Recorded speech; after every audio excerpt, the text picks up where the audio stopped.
15 പാട്ട് ഹിറ്റായതോടുകൂടി ദേവരാജൻ മാഷ് ഉറപ്പിച്ചു ഇനി ഒരു കാരണവശാലും ഇവൻ്റെ കൂടെ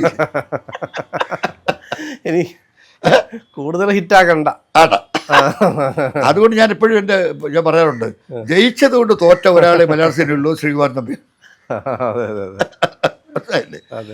അപ്പോ പിന്നീട് 5 വർഷം കഴിഞ്ഞു.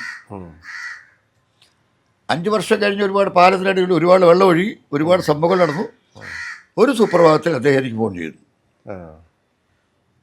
നമ്മളെന്തിനാണ് പണങ്ങിയിരിക്കുന്നത്, നമുക്ക് ഒരുമിച്ച് വർക്ക് ചെയ്യണം. അപ്പോൾ എന്താ, ഞാനും അർജുനും ചേർന്ന് ഒരുപാട് ഹിറ്റുകളുണ്ടായി കഴിഞ്ഞിരുന്നു. അപ്പോഴേക്കും ഒരു ഈക്വൽ ഞങ്ങളെ തൊട്ട് പുറകിലുണ്ട്. വയനാട് ദേവരാജൻ്റെ തൊട്ട് പുറകിൽ ഞങ്ങളെത്തി. ഞങ്ങൾ പ്രായം കൊണ്ട് കുറഞ്ഞ ഞങ്ങൾ അതിൻ്റെ തൊട്ട് പുറകിലെത്തി എന്നുള്ളത് ദേവരാമാഷക്കുമാർ എല്ലാവർക്കും മനസ്സിലായി.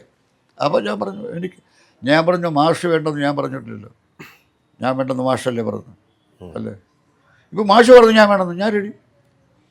അപ്പം അദ്ദേഹം പറയുന്നു ഒരു കാവ്യനീതി എന്ന് പറയും. ഞാൻ ഉച്ചയ്ക്ക് ഒരു പ്രൊഡ്യൂസറുമായിട്ട് നമ്മുടെ വീട്ടിൽ വരാം, തമ്പി അവർക്ക് തിരക്കഥ എഴുതി കൊടുക്കണം. ആ പടമാണ് മമ്മൂട്ടി അഭിനയിച്ച കാലചക്രം.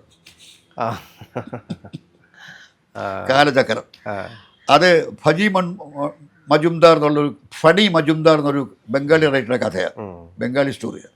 ഞാൻ ആ സ്ക്രീൻ പ്ലേയും ഡയലോഗ് എഴുതുന്നു. എഡിറ്ററാണ് എഡിറ്റർ കെ നാരാണ് എഡിറ്റർ ഡയറക്ടർ. അപ്പോൾ ഇത് അദ്ദേഹം പിന്നെ ഈ വർക്ക് പാട്ട് മുഴുവൻ. അപ്പം ഞാൻ എന്ത് ചെയ്തു, ഞാൻ മനഃപൂർവ്വം ആണ് കാലചക്രം എന്ന് പേരിട്ടത്. അത് ദേവരാമാഷ് കൊടുത്ത മറുപടിയാണ് കാലചക്രം.